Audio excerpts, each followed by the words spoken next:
Z Business Plus makes managing fuel easy. It's fee-free with choice benefits like 8 cents off every litre, every day, everywhere you need us. Sign up today for the 2022 CanStar Blue Best Small Business Fuel Card. Z is for New Zealand. T's and C's apply. James McOnie from The Crowd Goes Wild in just a sec, but to wrap our run around the rugby media with a grade for the year and assessment of the All Blacks 2022, let's go to the man who's called more All Blacks rugby than pretty much anybody else, Grant Nisbet, who also was behind the mic for this morning's game. You've got the final say on this, Nisbo. How do you rate the year and what grade would you give the All Blacks? Oh, boy, what a good question. I really think that in that last 10 minutes this morning, we probably lost a grade. When you look at the 13 test matches, 8 wins and 4 losses, very rarely does an All Black team lose 4 in one season. So that has to be really disappointing. And the draw on top of that made it quite disappointing. So I guess, Jason, if I'm looking at a marking, I'm giving the All Blacks about a C. Thank you, Nisbo. Great to hear your voice this morning on the call and on the radio just now. Another voice I love listening to is James McOnie from The Crowd Goes Wild. Hello, James. Hello there, Piney. How are you? I'm good. I've sort of been canvassing opinion on a grade for the year. I know it's maybe a little bit of a cliche way to wrap things up at the end of any calendar year, but do you have a grade in mind, an A, a B, a C, a D for the All Blacks? It's a tough one. I mean, Nisbo's probably somewhere in that ballpark, isn't he, with a C? I might go a C plus, B minus. They do retain trophies and win trophies, so if that's what you have to sort of look at too, it's just the home series loss to Ireland and the first ever home loss to Argentina. But I think there are mitigating circumstances. Like we did get the Georgian work experience kid as the referee in Christchurch, you know. And it is tough. And I mean, the refereeing was a big issue this morning, I thought too. Yeah. I saw a tweet from Di Henwood, who I presume you know from in and around the media circles, saying that he's been watching rugby for 30-odd years and he still can't work out some of the calls. I'm a bit the same. I don't know what you think. Yeah, well, 28 penalties. I mean, Matthew Raynal is a little bit anal when it comes to the laws. He loves a technicality, but I think the players were to blame for a lot of them, and there were probably penalties he could have given. We wished he could have given. Right at the end of the game, a bit of obstruction leading up to England's try to get them close to us. I mean, these are the things where you sort of think, well, in any other part of the pitch, you probably would have given that. So whatever Raynal is saying and that these Northern Hemisphere refs are saying, we've got to get on the same page. Because I think unless they're really biased or petty or we've annoyed them, they just, it shouldn't be an issue. To be honest, this morning, Piney, we were the architects of our own demise. We had the game, in our hands, and we just let it slip. And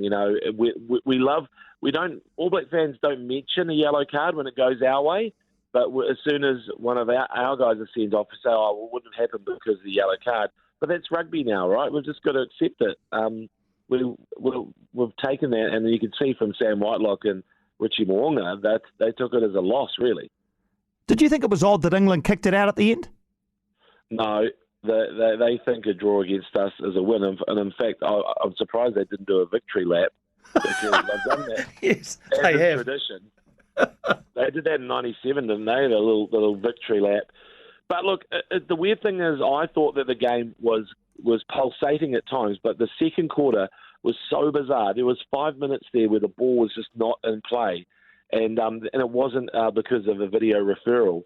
And I don't know if you remember it, Rieko Ioane got pinged for being offside at Caleb Clark's kick, which was a 50-22, by the way. He'll never get credit for that. Then they came back and there was a line-out penalty, a scrum penalty. And in fact, I think Richie Mo'unga said to the ref, can you give us the advantage? Can we play the advantage from that scrum? But then there was a line-out, not straight at the line-out. Itoje just took a knee and decided to slow the game down again for another minute. And then there was a scrum and a scrum reset. So we had 5 full minutes of just nothing happening. So there are problems with the game that it's out of our control. But at the same time, I reckon that, Piney, if I was looking at that game, I'd say, how come we're not giving our wingers the ball in the 22? What's the point of picking Caleb Clark, who is another bus? if you don't give them the ball 10 metres out, and let them go one-on-one. Some interesting questions to ponder over the summer for the All Blacks coaches. Want to move on to the Rugby League World Cup. I don't know what it's been like around your place, but around my place in Porirua, it's been a Samoan party all week. It's just a shame they couldn't win this morning against the Kangaroos.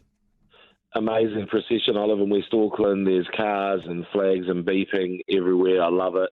And I love the pride in Samoa. Of course, Dwayne "The Rock" Johnson got on board, as he should. Lived in Grey Lynn for a little while, The Rock.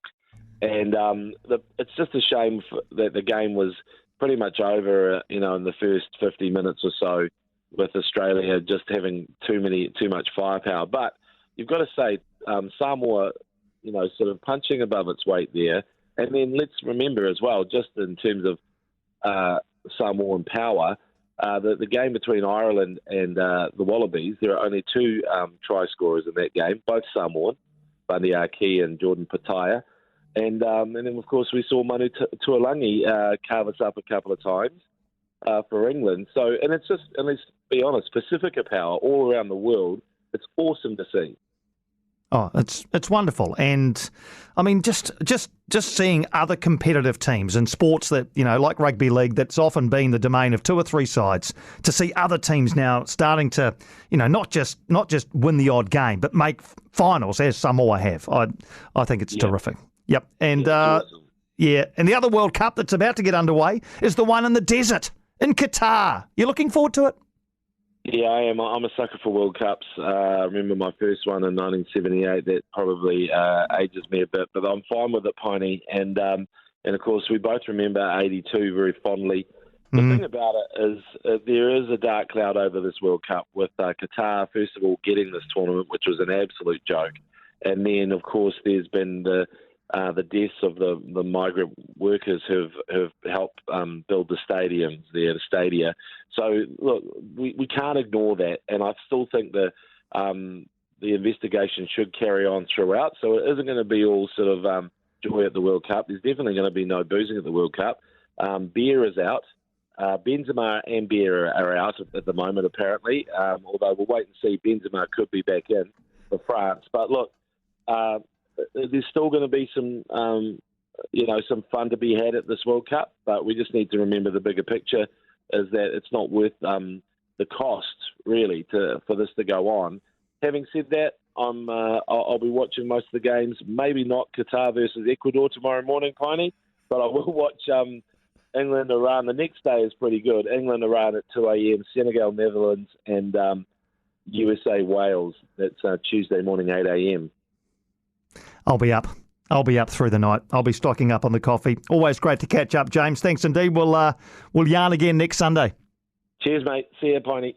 Bye-bye. James McOnie, The Crowd Goes Wild. You can hear him and see all his content across social media as well. Fantastic.